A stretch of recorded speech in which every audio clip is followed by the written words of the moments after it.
Stitch, or Experiment 626, is an iconic character from Disney's 2002 animated film Lilo and Stitch. A heartfelt story about an extraterrestrial experiment who crash lands on Earth during a chaotic escape from galactic authorities. After getting adopted by Lilo, Experiment 626 is given the name Stitch and gets taught the value of Ohana. Ohana means family. Through Lilo, her sister Nani, her homemade doll Scrump, and the inspiring story of the ugly duckling, showing that Stitch has a heart and a desire for family.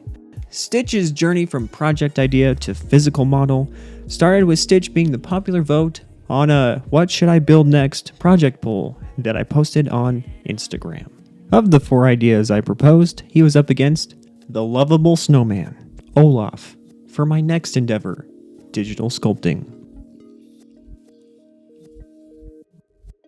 With Stitch as the poll winner and my keen desire to learn 3D model sculpting in Blender, a 3D modeling and animation software, work began this January 2024 with project plans. The original idea was to have Stitch be based off a Jim Shore figurine, this one, but he would be smiling and tilting his head slightly while holding the ugly duckling book. But after developing the prototype, I felt that him holding Scrump was a much better fit, and Instagram agreed as well.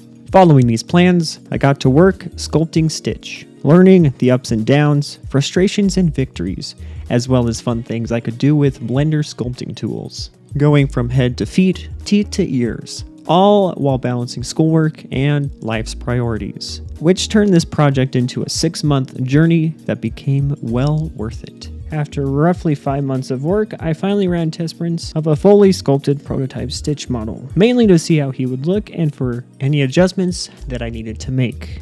The biggest adjustment, of course, was changing up his arms. So I altered Stitch's arms into a grip position while carefully measuring his grip to fit a custom Scrump doll. Oh, and I also added some final details, including, but not limited to, eyelids, the hair on his head, and finger structure. After all that, I finished a wonderful model of this beloved blue alien in early July. But it wasn't over yet.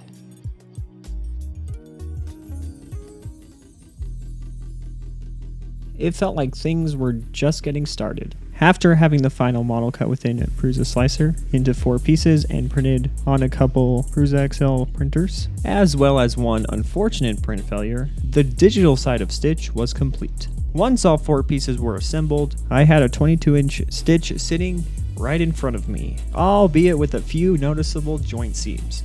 So I filled them in with probably way too much epoxy putty, scraped and sanded the putty with no success at blending in the seams, even after wasting my pink spray paint to get him nice and smooth. This is where things took a frustrating turn.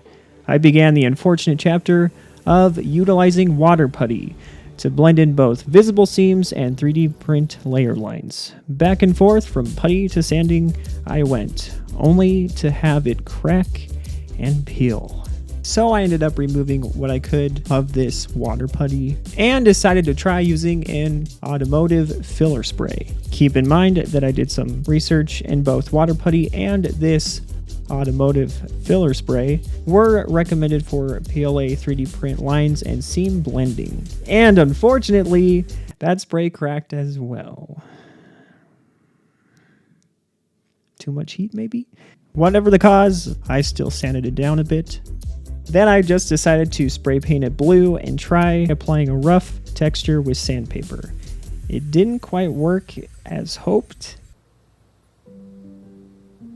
Honestly, I gave it my best effort, and the seams were still visible. But I decided to just accept that Stitch was going to be a little rough around the edges.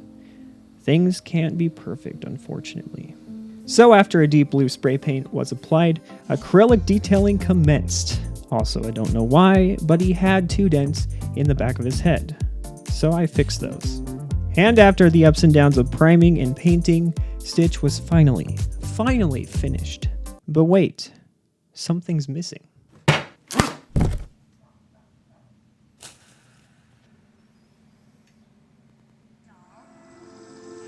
This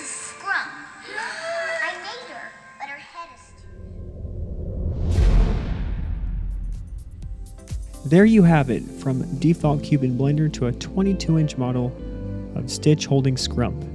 It was a long time coming, but it was worth it. Also, thanks to Chiara for being willing to make me a custom Scrump doll for this project.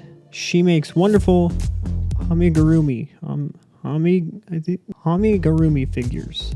Oh, and if you want to print your own Stitch, you can find it on my Maker World profile. Links to both Chiara's Etsy shop and my Maker World profile are in the description. Thanks for watching, and don't forget, Ohana means aloha!